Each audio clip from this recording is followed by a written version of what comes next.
नमस्कार, आप देख रहे हैं उदयपुर न्यूज। मैं हूं जयश्री नागदा। खबरों में जाने से पहले नजर डालते हैं आज की न्यूज हेडलाइंस पर। 12 मिनट में पास हो गया 360 करोड़ का जंबो बजट। विकास के बिंदुओं पर मौन रहे सभी पार्षद।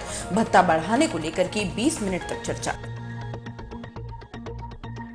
2 दिवसीय जीएसटी बैठक को लेकर सारी तैयारियां पूरी। रेडिसन होटल में अरुण जेटली की अगुवानी में 33 प्रदेशों के वित्त सेवक और सलाहकार करेंगे शिरकत।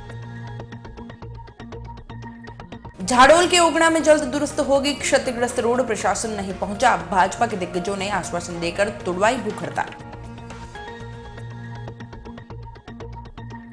9 दिवसीय शिव कथा का हुआ भव्य आगाज। जगदीश चौक से निम्बार्क कॉलेज पर पहुंची कलश यात्रा। महंत बापूगिरी ने शुरू किया कथा वाचन।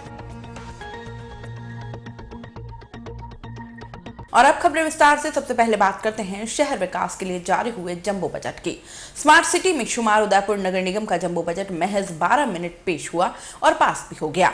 इस दौरान किसी भी पार्षद ने कोई आपत्ति दर्ज नहीं करवाई। 360 करोड़ के जंबो बजट में शहर के निजामों का चर्चा न करना तय करता है कि सभी को सत्तारूढ़ पार्टी की ओर से बजट पूर्व हुई प्री बोर्ड बैठक में कुछ भी नहीं बोलने की हिदायत दे दी गई हो। आपको बता दें कि प्री बोर्ड बैठक में गृह सेवक गुलाबचंद कटारिया ने खुद शिरकत की और सभी पार्षदों की क्लास ले डाली। कटारिया ने फटकार लगाते हुए सभी से कहा कि तुम्हें पार्टी ने टिकट दिया है और जनता ने चुना है, वरना तुम कुछ भी नहीं हो। निगम के कार्यों और आयोजनों में पार्षदों की अनुपस्थिति को लेकर भी कटारिया ने सभी को खूब सुनाया। बाद में पुचकारते हुए कहा कि मैं आज गृह सेवक हूं तो सिर्फ तुम सब की वजह से। जनता के बीच रहकर काम करना होगा। इतना ही नहीं, बैठक के दौरान निर्माण समिति अध्यक्ष पारस सिंघवी और सिद्धार्थ शर्मा के बीच भी गर्म बहस हो गई। वहीं विद्युत समिति अध्यक्ष महेश त्रिवेदी और राजस्व समिति अध्यक्ष नाना लाल बया में भी तू मैं हो गई। प्री बोर्ड में मिली फटकार और गर्म बहस के बाद कोई भी पार्षद 360 करोड़ के विकास कार्यों पर अपनी राय नहीं दे पाया। सभी बेंच थपथपाते गए और प्रस्ताव पास होते गए। इस बीच जब विपक्ष के नेता मोहसिन खान ने महापौर से पूछा कि पिछले बजट में शामिल 137 करोड़ को क्यों शहर विकास में खर्च नहीं किया गया, इस पर चंद्र सिंह कोठारी ने अपने चीर परिचित अंदाज में कह डाला कि कई कार्य अटक जाते हैं, उसमें ऐसा क्या है। हम आपको बता दें कि विकास के मुद्दे पर किसी भी पार्षद ने चर्चा नहीं की, पर पार्षद भत्ते के मुद्दे पर करीब 20 मिनट तक रायशुमारी चलती रही। बैठक में मौजूद कटारिया ने कहा कि शहर में सफाई व्यवस्था लगातार बिगड़ती जा रही है। प्रदेश में हम सबसे अव्वल थे, लेकिन अब तो जोधपुर ने भी हमें पीछे छोड़ दिया है।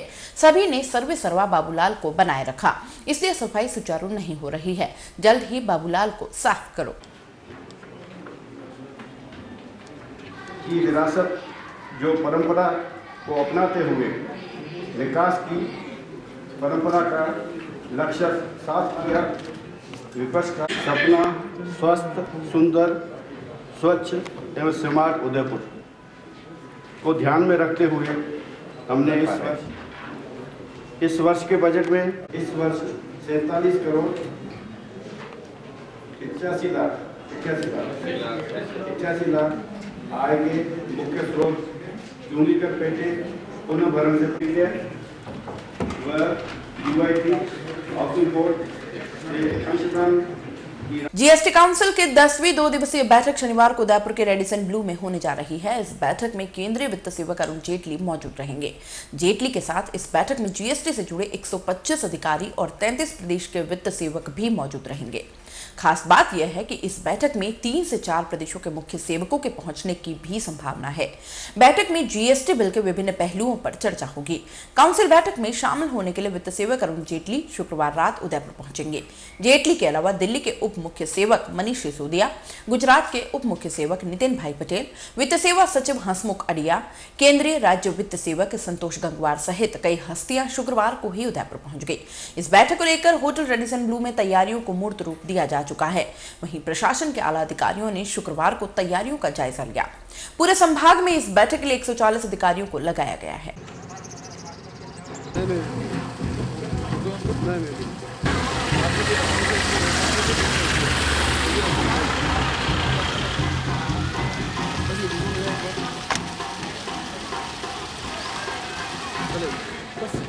जब आप जाएंगे तभी I will free and I will see you.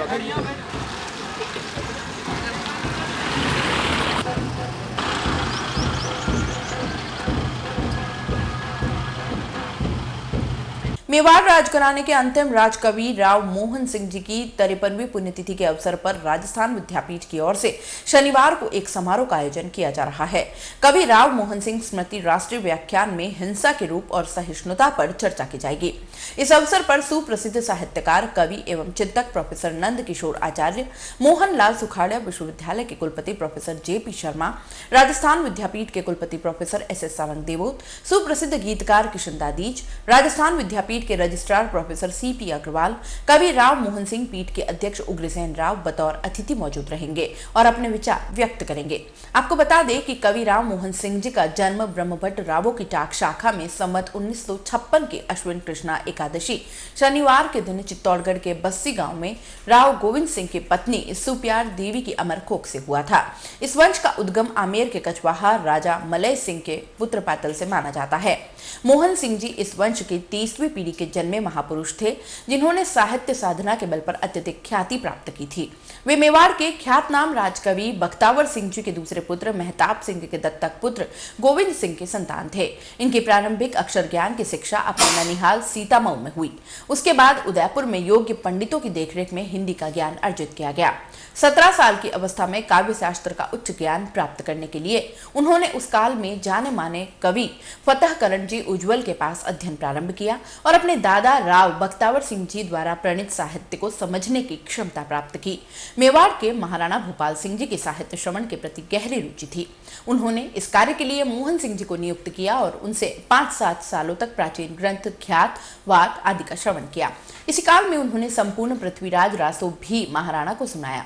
Mohan Singh ने अपने जीवन में हिंदी और राजस्थानी भाषा के 30 उत्तम कोटि के ग्रंथों का अध्ययन किया। राव बख्तावर जी के रचित केहल प्रकाश का उन्होंने संपादन किया। इसके प्रकाशन के लिए महाराणा भूपाल सिंह जी ने उन्हें 1000 रुपए की राशि स्वीकृत की। उनकी स्वरचित कृति प्रताप यश चंद्रोदय के लिए भी महाराणा ने 500 रुपए की राशि देकर उसे प्रकाशित करवाया। उन्होंने सैकड़ों स्फुट कविताएं, गीत आदि भी विरचे थे। कवि राव मोहन सिंह जी की सर्वाधिक महत्वपूर्ण साहित्य सेवा पृथ्वीराज रासो का संपादन है। उन्होंने इस संपादन में विशाल ग्रंथ की छंद संख्या को घटाकर 5000 छंदों तक सीमित कर दी।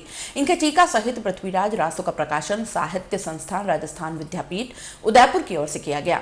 उन्होंने प्रथाबाई का मेवाड़ के गुहिल वंशी शासक समर सिंह के साथ विवाह को भी अपने तर्क के अनुसार साबित किया है। कवि राव जी ने चौहानों को अग्निवंशी न मानकर सूर्यवंशी माना है। कवि राव मोहन सिंह सदैव प्रसन्न मुद्रा में रहने वाले मृदुभाषी, परिहास प्रिय, शांत स्वभाव के व्यक्ति थे। वे साहित्य साधना में अनवरत रहने वाले, साहित्य गोष्ठी प्रिय और प्राचीन भारतीय इतिहास में गहन रुचि रखने वाले थे। कवि राव का स्वर्गवास 17 फरवरी 1964 को 65 वर्ष की आयु में ही हो गया। उदयपुर न्यूज में फिलहाल वक्त चला एक छोटे ब्रेक का। ब्रेक के बाद फौरन हाजिर होंगे, कहीं मत जाइएगा। नए रिश्तों की मुस्कुराहट हम बखूबी समझते हैं। भरोसे के हर इम्तिहान में हम खरे उतरते हैं। जिंदगी की शाम होने से पहले यहाँ खुशियों के चिराग जलते हैं। खुशनुमा माहौल में यहाँ दिल के इरादे झलकते हैं। अनकहे जज्बातों को भी हम खूब समझते हैं। We at Geetanjali Hospital serve to see the smile on your face. World-class infrastructure and all the specialities covering from common cold to cancer, accident, maternity, cardiology, and compassionate doctors with holistic patient care. Geetanjali Hospital, health is high.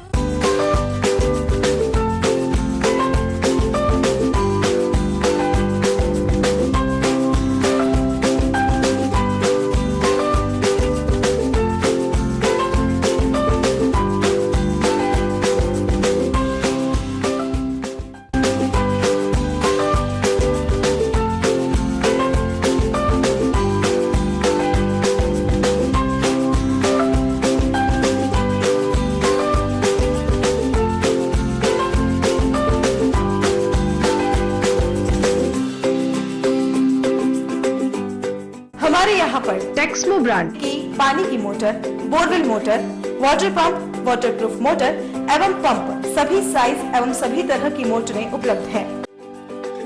संपर्क Mahadev enterprises, Mewar motor की गली, Arman complex, Udaipur, Udaipur. Call it 0294-241-4256 or 94141-222.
आपकी सेवा में hero मोटर्सकॉर्प का सबसे बड़ा एवं अत्याधुनिक शोरूम एवं वर्कशॉप, जहां आपको मिलेंगी विश्व स्तरीय सर्विस एवं जनरल पार्क की सुविधा।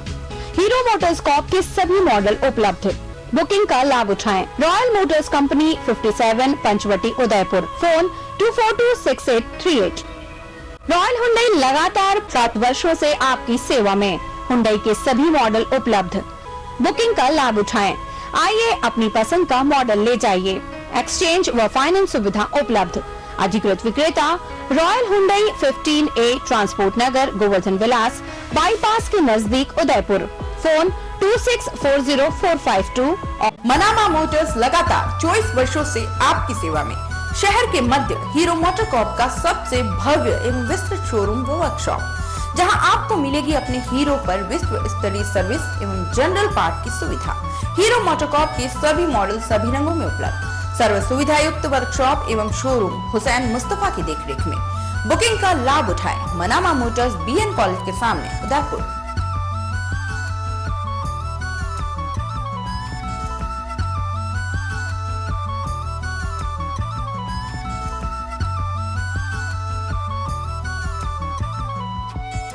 New opening Durgesh flower tent व इवेंट्स, आयर सोफिट, शोभागपुरा रोड, नंद भवन के सामने। शादी शादी शादी यानी 5 फंक्शन, मेहंदी, संगीत, फेरे, रिसेप्शन व विदाई। एक कॉल कीजिए और घर बैठे सभी सुविधाएं पाइए। नई थीम्स, नई डिजाइन्स के साथ tent, lights, flower decor, VIP catering, bridal entry, वरमाला सेटअप, बैंड, घोड़ी, बग्गी, पालकी, डोली, शाही लवाजमा, स्पेशल इफेक्ट, एंकर, कोरियोग्राफर, शादी संबंधी पूरा पैकेज लीजिए तो उठाइए पेन व पेपर व नोट कीजिए। Contact number 9929997672। हमारा दूसरा कॉन्टैक्ट नंबर है 9829043905। हमारा एक और कॉन्टैक्ट नंबर है 029424200905। प्रोपराइटर दुर्गेश महावर। बुके बास्केट की सुविधा भी उपलब्ध है।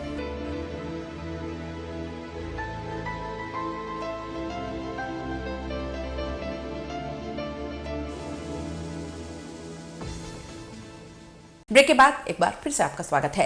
प्रदेश के शिक्षा सेवक वासुदेव देवनानी ने शुक्रवार को उदयपुर प्रवास के दौरान पत्रकारों से मुलाकात की। इस अवसर पर देवनानी ने पत्रकारों के सामने अब तक सरकार की ओर से शिक्षा विभाग में किए गए कार्यों का ब्यौरा प्रस्तुत किया, वहीं आगामी समय में होने वाले कार्यों के बारे में जानकारी दी। देवनानी ने सरकार की आगामी योजनाओं की जानकारी देने के बाद पत्रकारों की ओर से शिक्षा की गुणवत्ता के बारे में बताया। देवनानी ने कहा कि 5वीं और 8वीं कक्षा में बोर्ड लागू करने से बच्चे वहीं से तैयार होंगे और आगे की उच्च शिक्षा में उन्हें कोई परेशानी नहीं होगी। देवनानी ने कहा कि बोर्ड पैटर्न पर परीक्षा करवाने से बच्चों की प्रतिभाएं निखर कर सामने आएंगी। वहीं उन्होंने उच्च माध्यमिक विद्यालयों में जहां पर लैब नहीं है वहां पर लैब बनाने की बात कही ताकि बच्चे परीक्षण कर सकें। देवनानी ने सरकार की ओर से शिक्षा के क्षेत्र में किए गए कार्यों को उपलब्धि बताते हुए आगे भी अनेक कार्य करने की बात कही। इवन 1994 के बाद कोई भी इसमें नियुक्ति नहीं हुई। 42 लाइब्रेरियन की और 1760 लैब असिस्टेंट के पद नहीं। इसमें से कोई ये सारा 3 वर्ष का जो है ना, चाह लीजिए, इसमें से भी कोई बात हो तो जरूर। राजस्थान के अंदर शिक्षा की गुणवत्ता में निरंतर बढ़ोतरी के लिए हम प्रयत्नशील हैं। गत 1-1.5 वर्ष में हमने सेकेंडरी एजुकेशन में बहुत बदलाव किया। उसके परिणाम एनरोलमेंट में भी आया और रिजल्ट्स में भी आया। इस बार हमारा मुख्य ध्येय प्रारंभिक शिक्षा में गुणवत्ता में सुधार लाना है। उसके लिए जैसे 5वीं और 8वीं के अंदर हमने बोर्ड की परीक्षा कराने का निर्णय किया। एक पंचायत में जो सीनियर मोस्ट आदर्श स्कूल का प्रिंसिपल है, उसे पंचायत एजुकेशन ऑफिसर का दर्जा देते हुए उस पंचायत में जितने भी मिडिल प्राइमरी स्कूल हैं उसके मॉनिटरिंग का दायित्व हमने उसको दिया है, ताकि उस 8-10 स्कूलों की लगातार वो मॉनिटरिंग कर सके। और उसको इतना पावरफुल बनाया कि CL इत्यादि बाकी भी सेवा पुस्तिका, संधारण, वेतन इत्यादि वो भी वहीं बने, ताकि जो BO के पास बर्डन था वो हल्का होकर के निरीक्षण के काम को हम प्रभावशाली बनाएं। स्कूलों के अंदर मिड डे मील की गुणवत्ता सुधारने के लिए हमने आगामी 21 और 22 फरवरी को पूरे राजस्थान के अंदर एक निरीक्षण अभियान सघन हम शुरू कर रहे हैं, जिसके अंतर्गत निरीक्षक दल जो हर जिले में जिलाधीश महोदय बनाएंगे और कम से कम उस जिले के 20% स्कूल का निरीक्षण हो सके। इसके लिए वहाँ पे गुणवत्ता भी देखेंगे, भोजन सामग्री का भी आंकलन करेंगे, खाद्यान्न कहाँ रखते हैं, सफाई रसोई घर की, रसोई घर है कि नहीं है, गैस कनेक्शन है कि नहीं है, मीनू के अनुसार दे रहे हैं कि नहीं दे रहे हैं, इत्यादि सभी बातों पे अपनी रिपोर्ट हमको सबमिट करेंगे। फिर उसके सुधार के लिए क्या क्या सुझाव हो सकते हैं वो हमको देंगे, ताकि हम स्टेट व्यापी उसमें कुछ सुधार हम लोग कर सकें। और शिक्षा की गुणवत्ता के लिए 8वीं में हम जिस प्रकार पिछले वर्ष आदर्श विद्यालय हमने बनाए, इस बार हर 8वीं का स्कूल एक ग्राम पंचायत में एक उत्कृष्ट विद्यालय बनाने का तय किया है। और इन स्कूलों में मिनिमम सुविधाएं हम दे पाएँ, इसके लिए नरेगा के माध्यम से खेल के मैदान बनने शुरू हुए हैं। टॉयलेट्स लड़के और लड़कियों के लगभग हमने सारे स्कूलों में बनाए हैं। पीने के पानी की व्यवस्था हो, बिजली के कनेक्शन के लिए भी एक दीनदयाल उपाध्याय ज्योति योजना जो है उसके अंतर्गत कनेक्शंस होने शुरू हुए हैं। और आगामी वर्ष तक लगभग सेकेंडरी सीनियर सेकेंडरी स्कूलों में सब में ICT लैब स्थापित हो जाए, ये हमारा एक मिशन है, ताकि इनको आदर्श उत्कृष्ट विद्यालय बनाते हुए श्रेष्ठ गुणवत्ता पूर्ण हम शिक्षा दे सकें। इस महीने के अंत तक हम लगभग 27,900 इंटेलिजेंट लोगों को हम लैपटॉप देंगे और लगभग 3 लाख साइकिलें अगले मार्च माह में जो 9वीं में पढ़ने वाले हर बच्ची को हम लोग पिछले 2 वर्षों से दे रहे हैं वो हम देंगे। इस प्रकार से आगे बढ़ते हुए और बच्चों के अंदर एक नई ऊर्जा बने, इसके लिए कई बार ड्रेस के बारे में भी बच्चों के अंदर एक भाव आ रहा था कि वर्षों से एक ही ड्रेस पहनते पहनते, तो इस बार हमने ड्रेस में भी परिवर्तन किया। अगले सत्र से उसमें खाकी रंग की और कत्थई रंग की पैंट है और हल्के भूरे रंग की कमीज है।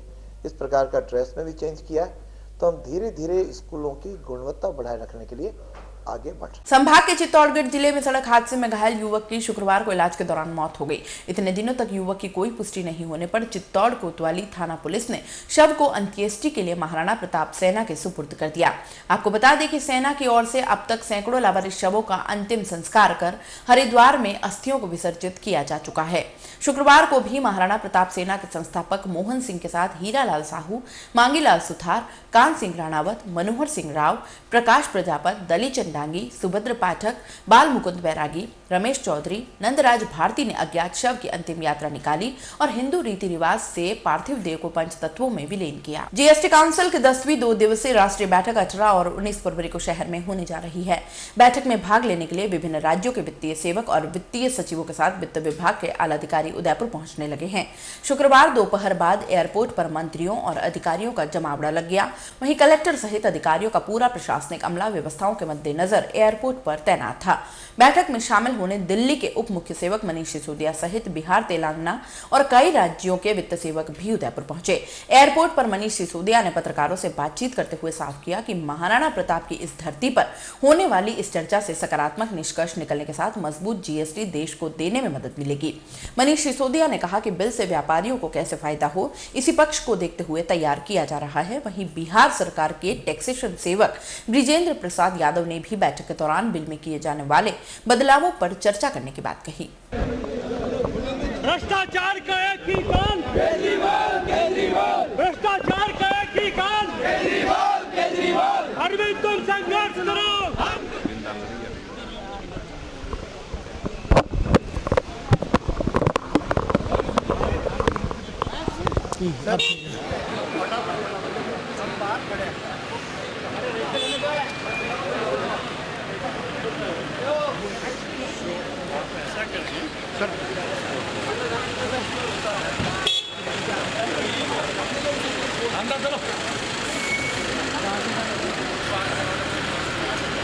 जीएसटी बहुत बड़ा कानून है और जीएसटी के लिए सारे देश के फाइनेंस मिनिस्टर्स यहाँ पे आ रहे हैं, यूनियन फाइनेंस मिनिस्टर भी आएंगे।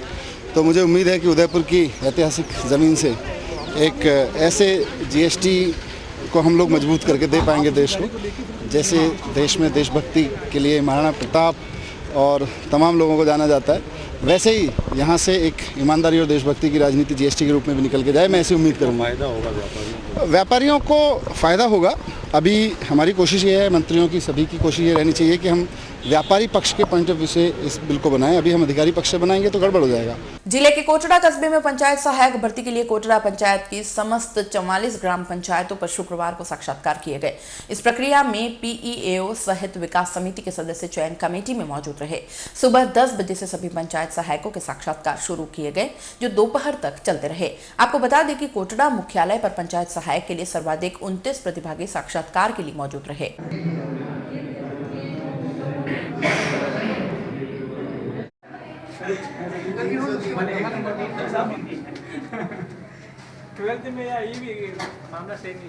शहर में चल रहे 13वें राज्य स्तरीय जीवन कौशल बाल विकास मेले का समापन शुक्रवार को हो गया।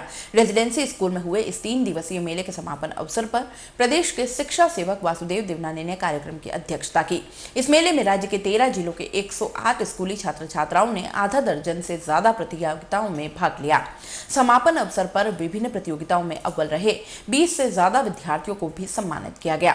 इस मौके पर SIERT की निदेशक रुक्मणी सिहाग और UIT चेयरमैन रविंद्र श्रीमाली सहित शिक्षा विभाग से जुड़े अधिकारी कर्मचारी मौजूद रहे। समापन कार्यक्रम को संबोधित करते हुए शिक्षा मंत्री देवनानी ने कहा कि राजस्थान में लगातार शिक्षा के स्तर को सुधारने को लेकर बदलाव जारी है और इसी का कारण है कि पिछले 2 वर्षों में बोर्ड परिणामों में तेजी से सुधार हुआ है। वहीं देवनानी ने कहा कि जीवन कौशल बाल विकास मेले से बच्चों में मनोबल बढ़ता है और उनकी प्रतिभाएं निखरती है।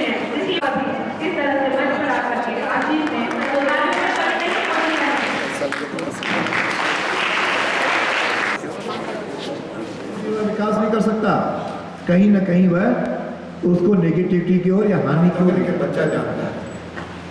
कारण कि वह आज टीवी के से संपर्क में है। इसलिए आज SRT के माध्यम से जीवन कौशल विकास बाल मेला का आयोजन हुआ, जिसमें 15 जिलों के छात्र छात्राओं ने भाग लिया। इसमें 6ठी से 8वीं के बच्चों के अंदर हम उनके चित्रों के माध्यम से, उनके गायन के माध्यम से, उनके रोल प्ले के माध्यम से जो समस्याएं हैं या जो कुछ मुद्दे हैं उनके प्रति जागरण और उनके अंदर विकास की दृष्टि से इस प्रकार का आयोजन होता है। और अब मेरा ऐसा सोचना है कि आज का बालक कल का नहीं, आज का नागरिक है। चाहे वह अपने बालिका पढ़ाओ, बालिका बचाओ या उसके साथ कहीं पर्यावरण का मुद्दा हो, कहीं सड़क सुरक्षा का मुद्दा हो, सभी मुद्दों से उसको फेस करना पड़ता है। उन मुद्दों को जाने और अपने स्वभाव में लाए, इस प्रकार का एक प्रयास है। मैं समझता हूँ इस प्रकार के प्रयास से बालकों में एक अच्छा संदेश जाएगा, जो निश्चित रूप से इनके जीवन में बहुत अमूल्य साबित होगा। शहर की पैसिफिक यूनिवर्सिटी ने अध्ययनरत छात्रों का एक और सौगात दे दी है। पैसिफिक विश्वविद्यालय ने डिग्री विद स्टार्टअप योजना देश में प्रथम है। जॉनसन कार्नेल और स्टार्टअप स्कूल जैसे अंतर्राष्ट्रीय संस्थानों की महत्ती स्टार्टअप योजनाओं की भांति पैसिफिक विश्वविद्यालय ने भी स्टार्टअप योजना 2017-18 में प्रारंभ कर दिया जाएगा। यूनिवर्सिटी का इस और योजना शुरू करने के पीछे मकसद यह है कि अध्ययनरत छात्र सिर्फ नौकरियों के लिए नहीं भागे, खुद का बिजनेस भी शुरू कर सकते हैं। विश्वविद्यालय की इस डिग्री विद स्टार्टअप योजना के अधीन प्रथम चरण में प्रबंधन संकाय, इंजीनियरिंग संकाय, फार्मेसी संकाय एवं MBA, BTech, B pharma, MCA आदि पाठ्यक्रमों में अध्ययनरत छात्रों के लिए उद्यमिता विकास के प्रयासों से उन्हें स्टार्टअप स्थापना में सहायता दी जाएगी। अपना नया स्टार्टअप कैसे लगाएं, क्या करें, और एक एंजल इन्वेस्टर्स मीट भी आयोजित की। एंजल यानी देवदूत के समान जो इन्वेस्टर का काम करते हैं, 100% कैपिटल लगाते हैं, 50% पार्टनरशिप रखते हैं, आधा वर्किंग पार्टनर उस युवा उद्यमी को बनाते हैं और एक प्रकार से, और बाद में जब वो स्टार्टअप सबसे ज्यादा सिलिकॉन वैली में, अमेरिका में देवदूत निवेशक और venture capital funds. Venture capital funds का बेसिक कॉन्सेप्ट ये है, यूनिकनेस हो बिजनेस अपॉर्चुनिटी में, प्रोडक्ट में हो या सर्विस में हो, तो सबसे बड़ी दिक्कत आती है कि इसको कैसे आइडेंटिफाई करें। बच्चे को ये पता है मुझे कुछ शुरू करना है, लेकिन इस भारत एक उद्यमिता प्रधान देश है और इसलिए पैसिफिक विश्वविद्यालय चाहता है कि यहाँ से निकलने वाले छात्र केवल नौकरियों के पीछे नहीं भागें और वे अपना स्वयं का कोई उद्यम स्थापित करें। इस दृष्टि से डिग्री विद स्टार्टअप, आजकल अपने देश में स्टार्टअप यानी कि किसी नए विचार और नए आविष्कार के साथ कोई उद्यम स्थापना करना, इसका चलन तेज़ी से बढ़ा है। विश्व में जो स्टार्टअप्स का चलन है उसमें भारत तीसरे स्थान पर है। तो इस दृष्टि से अपने देश के युवा अपनी ग्रेजुएशन चाहे बीटेक करके, MBA करके, बी फार्म या M फार्म करके, BCA MCA करके अपना स्वयं का कोई उद्यम स्थापना करे। इसलिए यह एक डिग्री विद स्टार्टअप परियोजना प्रारंभ की जा रही है, जिसमें छात्र को प्रवेश के समय उसका नियमित सत्र प्रारंभ होने के पहले ही एक बूट कैंप के माध्यम से उसको कोई अपना उद्यम स्थापित करने के लिए सेंसिटाइज किया जाएगा। उसको कोई उपयुक्त व्यावसायिक आइडिया जिसको हम कहते हैं चुनने का लिए जो है सहायता दी जाएगी, उसकी प्रोजेक्ट रिपोर्ट बनवाना। उसके बाद एंजल इन्वेस्टर्स यानी देवदूत निवेशक, जो लोग किसी भी स्टार्टअप में 100% कैपिटल लगाते हैं और 50% पार्टनरशिप रखते हैं, ऐसे एंजल इन्वेस्टर्स और वेंचर कैपिटल फंड्स के साथ उसकी इंटरेक्शन या मीट कराई जाएगी और वहाँ पर ऐसे सारे बिजनेस आइडियाज़ का प्रेजेंटेशन देने के बाद वे एंजल इन्वेस्टर्स या वेंचर कैपिटल फंड्स उन परियोजनाओं को चुनेंगे जिसमें वो अपना निवेश करेंगे। तो छात्र बिना अपने स्वयं की पूंजी के भी अपना कोई उद्यम स्थापित करके और एक सफल उद्यमी बन सके, इस दृष्टि से अगले सत्र से जो प्रवेश लेने वाले छात्र हैं MBA में, बीटेक में, बी फार्मा, M फार्मा में और BCA MCA में जो प्रवेश लेने वाले छात्र हैं, उनको हम यह स्टार्टअप की योजना के अंतर्गत उनको विकल्प देंगे। जो छात्र स्टार्टअप योजना के अंतर्गत अपना पंजीयन कराएंगे, उनको हम पूरी यह कोशिश रहेगी कि वे जब पास आउट हों तो अपना कोई एक स्टार्टअप के रूप में उद्यम स्थापित करके यहां से बाहर निकले। आगामी 24 फरवरी को आने वाले महाशिवरात्रि पर्व को लेकर शहर के सभी शिव मंदिरों में तैयारियां जोरों पर हैं। शिव भक्त अपने अपने स्तर पर इस पर्व को भक्तिमय बनाने के लिए प्रयासों में लगे हुए हैं। शहर के नीलकंठ महादेव, महाकाल, नर्मदेश्वर महादेव, फतेश्वर महादेव, हजारेश्वर महादेव, अमरख जी, जामेश्वर जी, गुप्तेश्वर जी, उबेश्वर जी सहित सभी प्राचीन शिव मंदिरों में तैयारियों को अंतिम रूप दिया जा रहा है। पिछले 36 वर्षों से शिवदल की ओर से इस वर्ष एक दिन पूर्व शिव यात्रा निकाली जाएगी। इसको लेकर शिवदल की ओर से नीलकंठ महादेव मंदिर पर रंग रोगन किया जा रहा है। इस दिन निकलने वाली शिव यात्रा में शिवदल सहित कई हिंदू संगठन के सैकड़ों कार्यकर्ता भाग लेते हैं। यह धर्म यात्रा शहर के मुख्य मार्गों से होते हुए टाउन हॉल पहुंचेगी, जहां बाद में एक धर्म सभा आयोजित की जाएगी। दूसरे दिन शिवरात्रि के अवसर पर नीलकंठ मंदिर परिसर में महाप्रसादी का आयोजन भी किया जाएगा।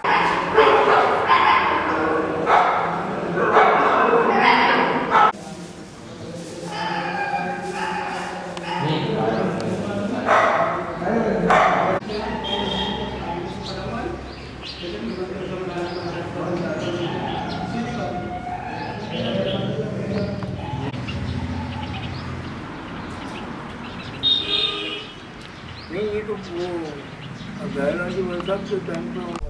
नीलकंठ महादेव पर महाशिवरात्रि पर्व के उपलक्ष्य में भव्य रूप से तैयारियां, मंदिर के अंदर कलर वगैरह और भगवान शिव के 12 ज्योतिर्लिंगों की आंगी का कार्य व्यापक पैमाने पर चल रहा है। और प्रतिवर्ष की भांति पिछले 36 वर्षों से शिवदल मेवाड़ द्वारा महाशिवरात्रि पर्व के उपलक्ष्य में एक दिन पूर्व यानी 23 फरवरी को उदयपुर में शिव यात्रा टाउन हॉल से प्रारंभ होकर पूरे शहर का भ्रमण करके और टाउन हॉल कार्यक्रम समापन होगा धर्मसभा के साथ। और उसके पश्चात 24 फरवरी को महाशिवरात्रि के दिन शिवदल मेवाड़ के द्वारा भव्य रूप से यहाँ आंगी, महाआरती, धार्मिक अनुष्ठान और प्रसाद वितरण किया जाए। शहर के निम्बार्क कॉलेज के मैदान में शुक्रवार से 25 फरवरी तक शिव कथा का आयोजन शुरू हो गया है। 9 दिनों तक चलने वाली कथा में 9 कुंडीय महारुद्र यज्ञ में आहुतियां भी दी जाएंगी। भगवान महादेव कल्याण एवं मंगल के देवता हैं। शास्त्रों में उल्लेख आता है कि महादेव की कथा के श्रवण मात्र से जीव को शिव का आशीर्वाद प्राप्त होता है। 9 दिनों तक प्रसिद्ध महंत गिरी बापू महाराज की ओर से शिव कथा का वाचन किया जाएगा। शुक्रवार को शहर के जगदीश चौक से इस आयोजन को लेकर कलश यात्रा निकाली गई। इस धर्म यात्रा में शिव पोथी को भी शामिल किया गया था। इस दौरान सैकड़ों महिला पुरुषों ने भाग लिया। यह यात्रा शहर के मुख्य मार्गों से होते हुए दोपहर तक निम्बार्क कॉलेज स्थित कथा स्थल पर पहुंची और कथा का वाचन शुरू हो गया। इस दौरान महंत रास बिहारी शरण महाराज, दिनेश भट्ट, चंद्र सिंह कोठारी, सीपी व्यास, लक्ष्मी नारायण पंड्या बतौर अतिथि मौजूद रहे।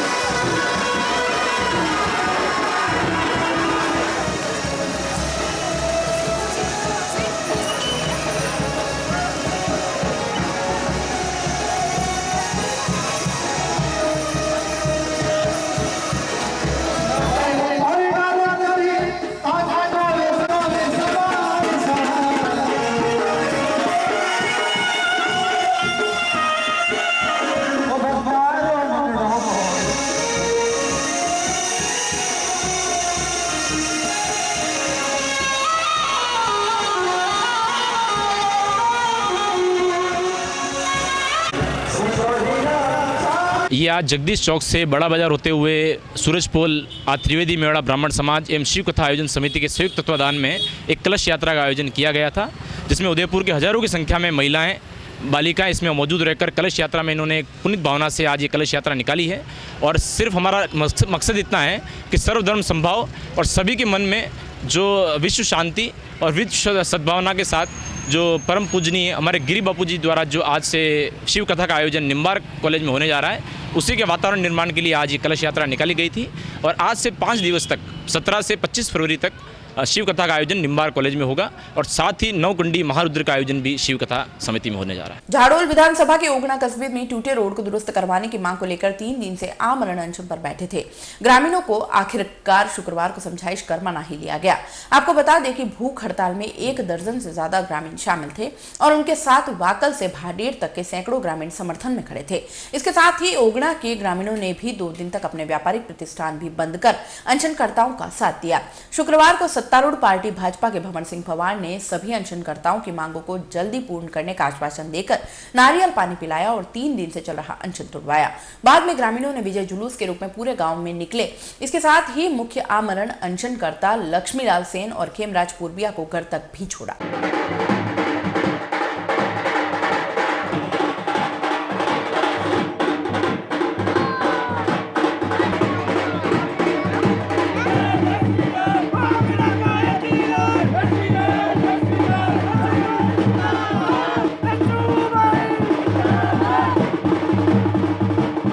चलते चलते एक नजर एक बार फिर से आज की न्यूज हेडलाइंस पर। 12 मिनट में पास हो गया 360 करोड़ का जंबो बजट। विकास के बिंदुओं पर मौन रहे सभी पार्षद।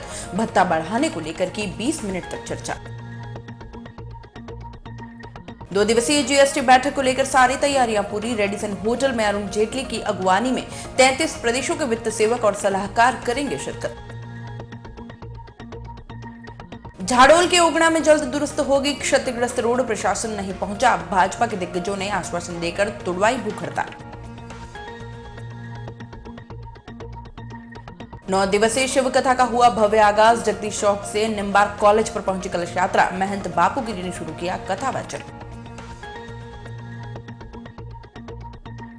अब आप अपना पसंदीदा न्यूज चैनल उदयपुर न्यूज देख सकते हैं यूट्यूब पर भी। इसके लिए आपको यूट्यूब पर जाकर सर्च करना होगा उदयपुर न्यूज, उसमें अपनी लॉगिन आईडी लिखनी होगी और सब्सक्राइब करना होगा। उदयपुर न्यूज के इस बुलेटिन में फिलहाल इतना ही। शहर के तमाम हलचलों से आगे भी रूबरू करवाते रहेंगे।